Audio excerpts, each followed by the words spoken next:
আচ্ছা হারুন, তুমি বলো তো যে দুধের ইংলিশ কি? মিল্ক। মিল্ক। ইয়েস। কিন্তু যদি বলি দুধ দহন করা, গাভীর দুধ দহন করা, এর ইংরেজিটা কি? সেটাও মিল্ক। সেটাও মিল্ক। কেমনে কি?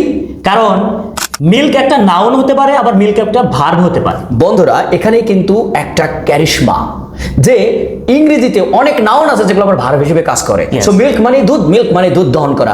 আমরা এখন কুচি করে হারুনকে একটা প্রশ্ন করবো। হারুন বলো তো, আমি মাঝে মধ্যে গরুর দুধ দহন করি। Sometimes I milk a cow. Wow, very fantastic. Sometimes I milk a cow.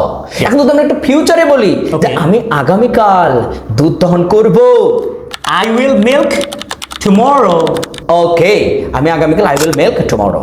Thank you. এখন যদি আমরা একটি পাস্ট টেন্স করি, যেরকম করে বলি যে লোকটি গতকাল দুধ দহন করেছিল।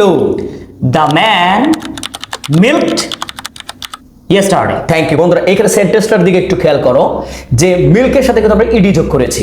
তার মানে যেহেতু এটা ভার্ব, ভার্বের পাস্ট ফর্ম হচ্ছে মিল্কড। Yes. এখন যদি আমরা এটা কন্টিনিউয়াস করি Okay. যে আমি বললাম লোকটি দুধ দহন করিতেছে, মানে চলমান Yes. দুধ দহন করিতেছে। লোকটি গরুর দুধ দহন করিতেছে, এটা কি বলবো? The man is milking a cow. The man is milking a cow. Fantastic বন্ধুরা, আজকে কিন্তু আমরা দুধ দহন করার ইংলিশ শিখলাম। Thank you very much. Don't forget to follow and share our page Harun English academy.